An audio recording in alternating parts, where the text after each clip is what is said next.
کوئی کسی طرح کی دینی مجلس قائم ہوگی، آئندہ جیسے ہی وہ شروع ہوگی آ جائیں گے، اور جب تک ختم نہیں ہوگی جائیں گے نہیں انشاءاللہ۔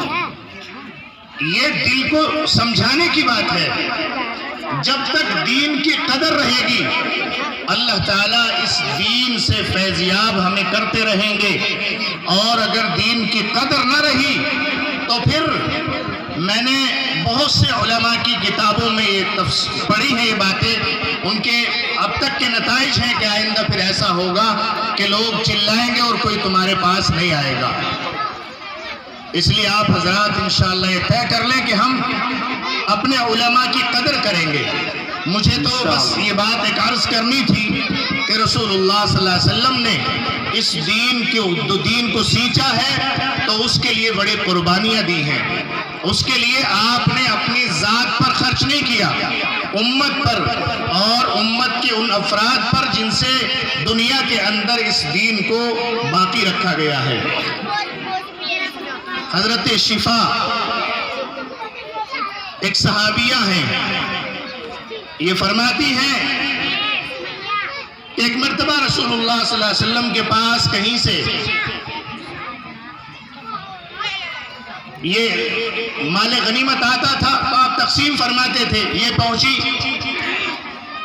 رشتہ داری کے تعلق سے کہ میں بھی آپ سے کوئی چیز لے لوں۔ جب یہ پہنچی تو وہ سارا سامان رسول اللہ صلی اللہ علیہ وسلم خرچ کر چکے تھے، آپ کے پاس دینے کے لیے کچھ نہیں تھا۔ اب یہ پہنچی ہیں، جا کر انہوں نے عرض کیا تو آپ نے عذر کر دیا کہ شفا اس وقت میرے پاس کوئی چیز دینے کے لیے نہیں ہے۔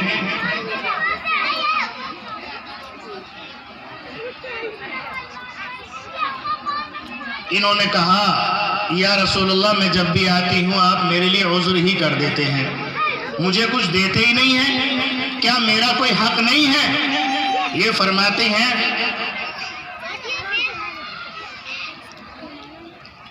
کہ میں نے رسول اللہ صلی اللہ علیہ وسلم کو جس طرح ڈانٹتے ہیں اس انداز میں کچھ الفاظ کہے۔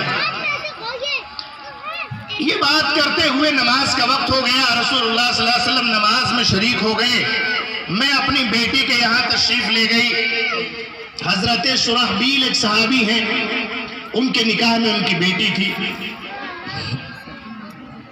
فرماتی ہیں میں نے جیسے ہی دیکھا شرحبیل گھر پر موجود ہیں، اور آپ غور کر سکتے ہیں کہ رسول اللہ صلی اللہ علیہ وسلم کے زمانے میں کوئی صحابی نماز میں شریک نہ ہو، ایسا تو ہو ہی نہیں سکتا کہ نماز میں رسول اللہ موجود ہوں اور کوئی صحابی اپنے گھر میں ہو۔ یہ خیال تو بہت دور کی بات، وہاں تو کوئی منافق بھی جماعت کی نماز نہیں چھوڑتا تھا، یہ ماحول تھا۔ حضرت شفا فرماتی میں نے دیکھا کہ یہ اپنے گھر میں موجود ہیں۔ دوستو بزرگو، انہوں نے اپنے داماد کو ڈانٹنا شروع کیا کہ رسول اللہ صلی اللہ علیہ وسلم نماز پڑھائیں اور آپ اپنے گھر میں ہو۔ یہ کہنے لگے خالہ جان آپ مجھے ڈانٹے نہیں، میری بات سن لیں۔ فرمایا کہ خالہ میرے پاس جو پہننے کا ایک میرا کرتا ہے، جو میں ایک جبہ پہنتا ہوں، وہ رسول اللہ صلی اللہ علیہ وسلم نے مجھ سے مانگ کر لیا ہے، اور اسے پہن کر آپ صحابہ کرام کے پاس بیٹھے ہوئے ہیں۔ حضرت شفا فرماتی ہیں میں نے کہا میرے ماں باپ آپ پر قربان ہو، میں تو ابھی رسول اللہ کو ڈانٹ کر آ رہی ہوں، اور میں نے کہا کہ آپ سے میرا رشتہ داری کا تعلق ہے، آپ کا حال یہ ہے کہ آپ پر اپنا ذاتی کرتا تک موجود نہیں ہے، مجھے اس کی خبر کیوں نہ ہوئی؟ دوستو بزرگو، اللہ کے نبی علیہ السلام نے یہ اپنے لیے خود بخود طے کیا تھا، اللہ نے اختیار دیا تھا سب۔ ابن عباس رضی اللہ عنہ فرماتے ہیں کہ ایک مرتبہ حضرت جبرائیل علیہ السلام رسول اللہ صلی اللہ علیہ وسلم کے ساتھ صفا پہاڑی پر ٹہل رہے تھے، اور آپ صلی اللہ علیہ وسلم نے حضرت جبرائیل سے عرض کیا جبرائیل میرے اہل و عیال کے پاس، میرے گھر والوں کے پاس شام کے کھانے کے لیے اتنا بھی نہیں ہے کہ ایک مٹھی آٹا گھر میں موجود ہو یا ایک چپٹی گھر میں کوئی ستو موجود ہو جس سے کھانے کا کسی کا انتظام ہو سکے۔ دوست بزرگوں، رسول اللہ صلی اللہ علیہ وسلم یہ بات کہہ کر خاموش نہیں ہوئے تھے۔ آسمان پر ایک دھماکہ خیز آواز ہوئی اور اس آواز سے نبی اکرم صلی اللہ علیہ وسلم یہ سمجھے کہ کہیں اللہ نے قیامت برپا کرنے کا ارادہ تو نہیں کر لیا کہ ایسی چنگھاڑ اور ایسا ایک دھماکہ اس وقت ہوگا جبکہ قیامت آئے گی۔ اس لیے اللہ کے نبی علیہ السلام نے جبرائیل سے پوچھا، جبرائیل کیا اللہ نے قیامت برپا کرنے کا ارادہ کر لیا ہے؟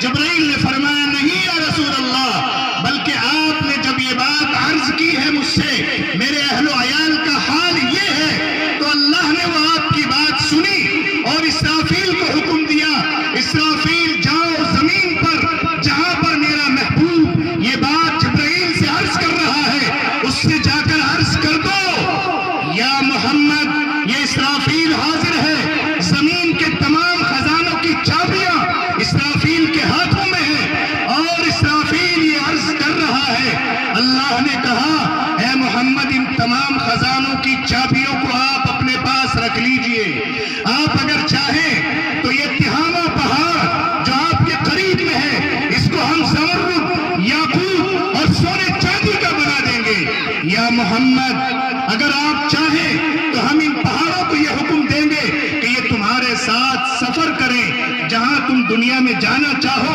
وہاں یہ اس کیفیت کے ساتھ کہ اس میں سونا چاندی موجود ہو، اس میں زمرد یاقوت بھرے ہوئے ہو، اس حالت میں یہ تمہارے ساتھ سفر کریں۔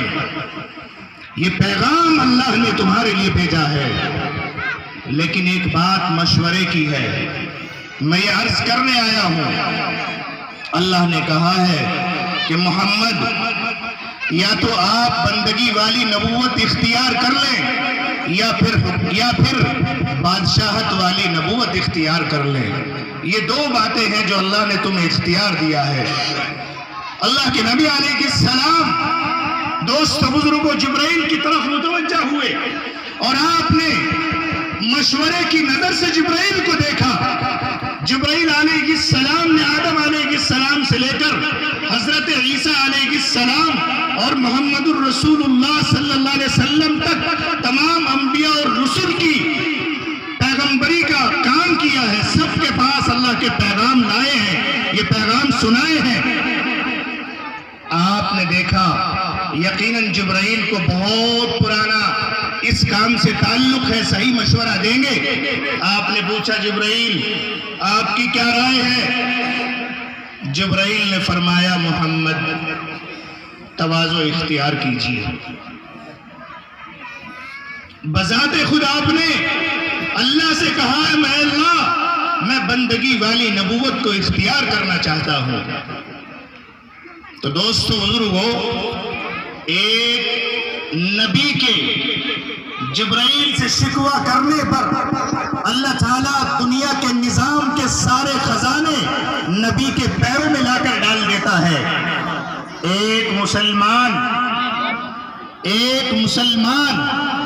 اللہ پر یقین کرتے ہوئے اگر وہ شکایت کرے، اگر وہ اپنی معروضات دنیا والوں کے سامنے رکھے، اگر وہ کوئی بات دنیا والوں سے مانگے تو یہ اللہ کو پسند نہیں ہے، پسند نہیں ہے اللہ کو یہ بات۔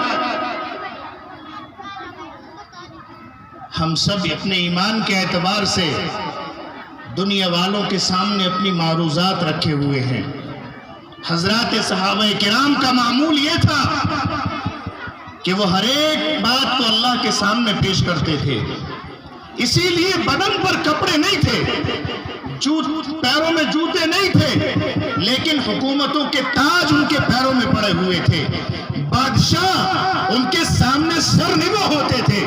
آج میرے عزیزوں، ابھی جلسہ جب شروع ہوا ہمارے حضرت مولانا ذوالفقار صاحب نے یہ بات بتائی، ہم چاہتے یہ ہے کہ یہ چیزیں ہمارے پاس ہوں، ہمارے دوسرے علماء نے ساری یہ باتیں آپ کو بتائی، لیکن اصل حقیقت یہ ہے کہ جس چیز کی بنیاد پر دنیا میں انقلاب برپا ہوگا وہ چیز اگر حقیقت میں ہمارے دلوں کے اندر پیدا ہو جائے تو پھر تنہائیاں دیکھنا اپنی گناہوں سے معمور نہیں ہوں گی۔